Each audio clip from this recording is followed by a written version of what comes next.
श्रीगणेशाय नमः। वागर्थाविव सम्पृक्तौ वागर्थप्रतिपत्तये जगतः पितरौ वन्दे पार्वती परमेश्वरौ। श्रीमद्भागवत महापुराण तृतीय स्कंध 22वां अध्याय। देवहूति के साथ कर्दम प्रजापति का विवाह। ओम नमो भगवते वासुदेवाय। मैत्रेय उवाच एवमाविष्कृताशेष गुणकर्मोदयो मुनिं सव्रीडैवतं सम्राडुपारतमुवाचः।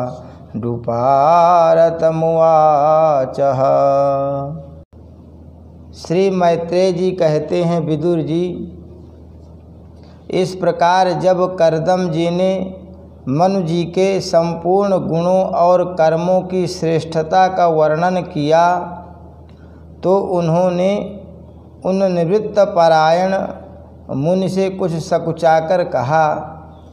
मनु जी ने कहा, मुनि, वेद मूर्ति भगवान ब्रह्मा ने अपने वेदमय विग्रह की रक्षा के लिए तप विद्या और योग से संपन्न तथा विषयों में अनासक्त आप ब्राह्मणों को अपने मुख से प्रकट किया है और फिर उन सहस्र चरणों वाले विराट पुरुष ने आप लोगों की रक्षा के लिए ही अपनी सहस्रों भुजाओं से हम क्षत्रियों को उत्पन्न किया है। इस प्रकार ब्राह्मण उनके हृदय और क्षत्रिय शरीर कहलाते हैं।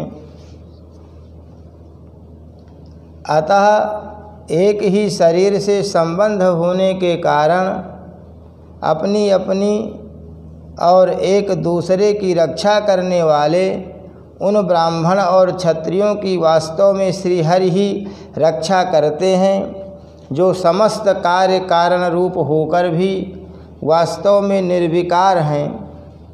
आपके दर्शन मात्र से ही मेरे सारे संदेह दूर हो गए, क्योंकि आपने मेरी प्रशंसा के मिश से स्वयं ही प्रजा पालन की इच्छा वाले राजा के धर्मों का बड़े प्रेम से निरूपण किया है। आपका दर्शन अजितेंद्रिय पुरुषों को बहुत दुर्लभ है।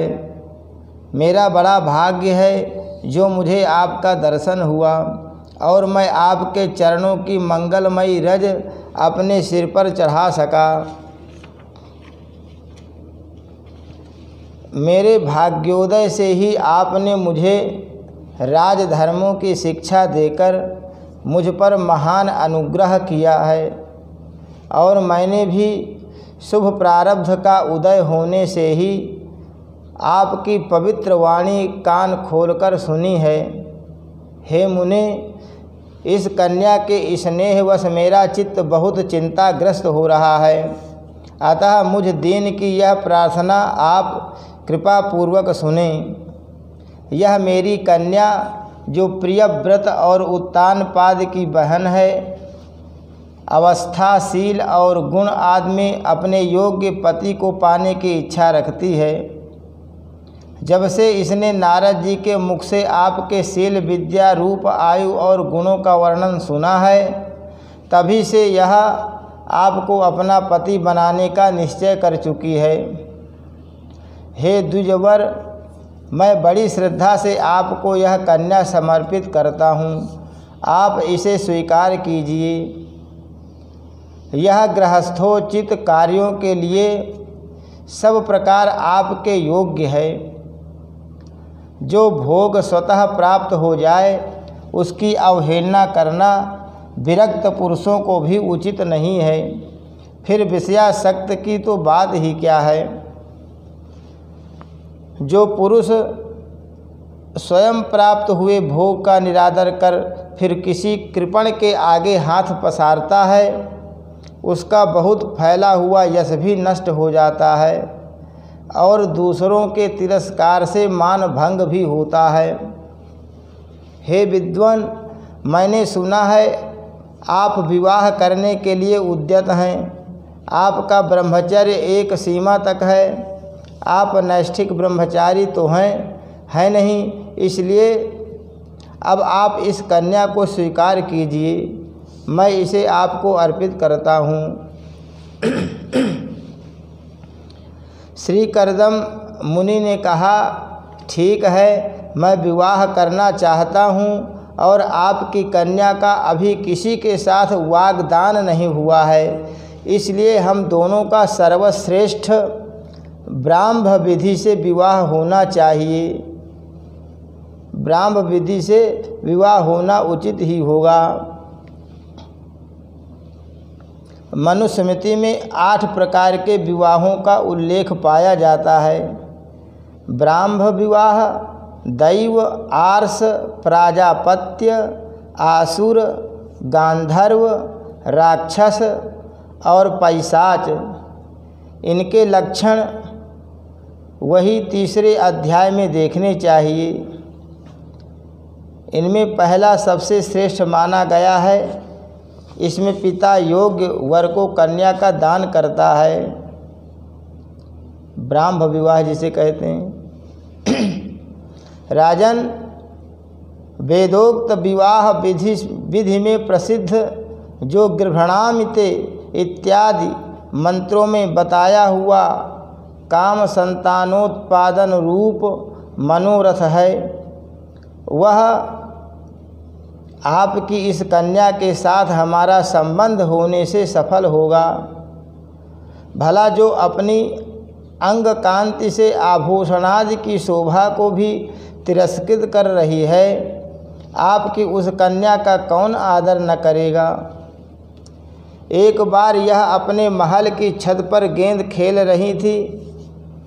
गेंद के पीछे इधर उधर दौड़ने के कारण इसके नेत्र चंचल हो रहे थे तथा पैरों के पायजेब मधुर झनकार करते जाते थे। उस समय इसे देखकर विश्वावसु गंधर्व मोहवश अचेत होकर अपने विमान से गिर पड़ा था। वही इस समय यहाँ स्वयं आकर प्रार्थना कर रही है। ऐसी अवस्था में कौन समझदार पुरुष इसे स्वीकार नहीं करेगा। यह तो साक्षात आप महाराज स्वयंभू मनु की दुलारी कन्या और उत्तानपाद की प्यारी बहन है तथा यह रमणियों में रत्न के समान है।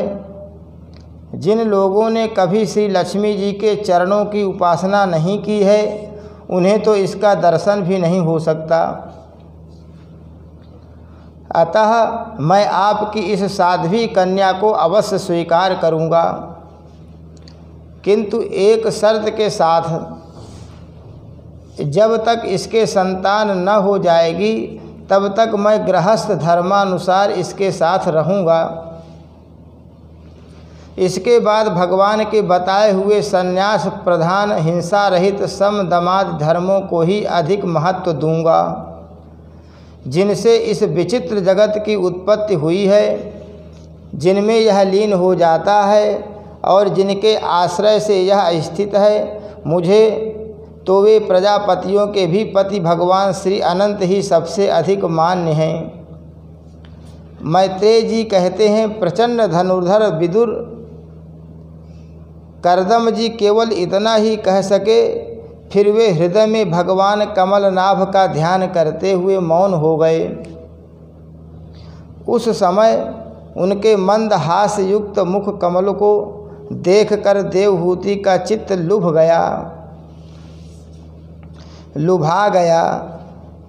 मनु जी ने देखा कि इस संबंध में महारानी शतरूपा और राजकुमारी की स्पष्ट अनुमति है, अतः उन्होंने अनेक गुणों से संपन्न कर्दम जी को उन्हीं के समान गुणवती कन्या का प्रसन्नतापूर्वक दान कर दिया। महारानी शतरूपा ने भी बेटी और दामाद को बड़े प्रेम पूर्वक बहुत से बहुमूल्य वस्त्र आभूषण और गृहस्थोचित पात्रादि दहेज में दिए। इस प्रकार सुयोग्य वर को अपनी कन्या देकर महाराज मनु निश्चिंत हो गए। चलती बार उसका वियोग न सह सकने के कारण उन्होंने उत्कंठावश विह्वल चित्त होकर उसे अपनी छाती से चिपटा लिया और बेटी बेटी कहकर रोने लगे। उनकी आँखों से आंसुओं की झड़ी लग गई और उनसे उन्होंने देवहूति के सिर के सारे बाल भिगो दिए।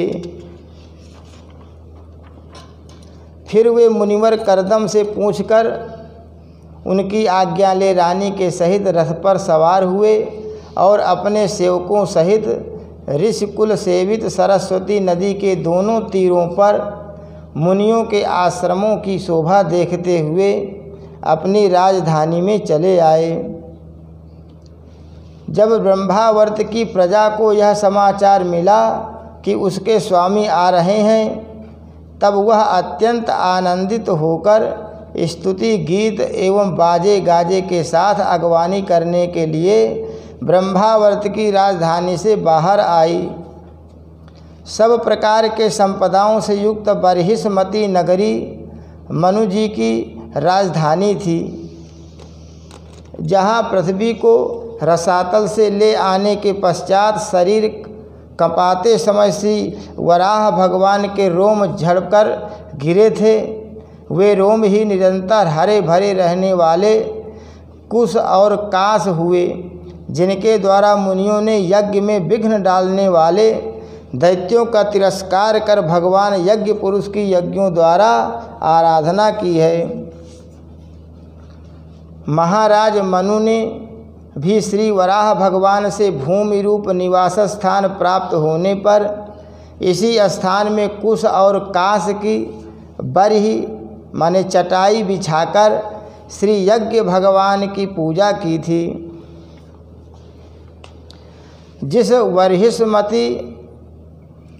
जिस बरहिसमती पुरी में मनुजी निवास करते थे, उसमें पहुंचकर उन्होंने अपने त्रिताप नाशक भवन में प्रवेश किया।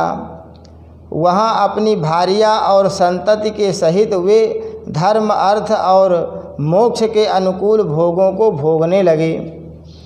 प्रातःकाल होने पर गंधर्वगण अपनी स्त्रियों के सहित उनका गुणगान करते थे, किंतु मनु जी उसमें आसक्त न होकर प्रेम पूर्ण हृदय से श्रीहरि की कथाएं ही सुना करते थे। वे इच्छानुसार भोगों का निर्माण करने में कुशल थे, किंतु मननशील और भगवत परायण होने के कारण भोग उन्हें किंचित भी विचलित नहीं कर पाते थे। भगवान विष्णु की कथाओं का श्रवण, ध्यान, रचना और निरूपण करते रहने के कारण उनके मनवंतर को व्यतीत करने वाले क्षण कभी व्यर्थ नहीं जाते। इस प्रकार अपनी जागृत आदि तीनों अवस्थाओं अथवा तीनों गुणों को अभिभूत करके उन्होंने भगवान वासुदेव के कथा प्रसंग में अपने मनवंतर के 71 चतुर्युग पूरे कर दिए। व्यासनंदन विदुर जी, जो पुरुष श्रीहरि के आश्रित रहता है उसे शारीरिक, मानसिक, दैविक, मानुषिक अथवा भौतिक दुख किस प्रकार कष्ट पहुंचा सकते हैं। मनु जी निरंतर समस्त प्राणियों के हित में लगे रहते थे। मुनियों के पूछने पर उन्होंने मनुष्यों के तथा समस्त वर्ण और आश्रमों के अनेक प्रकार के मंगलमय धर्मों का भी वर्णन किया, जो मनु संहिता के रूप में अब भी उपलब्ध है। जगत के सर्वप्रथम सम्राट महाराज मनु वास्तव में कीर्तन के योग्य थे। यह मैंने उनके अद्भुत चरित्र का वर्णन किया। अब उनकी कन्या देवहूति का प्रभाव सुनो। हरि शरणम। श्री कृष्णार्पणमस्तु।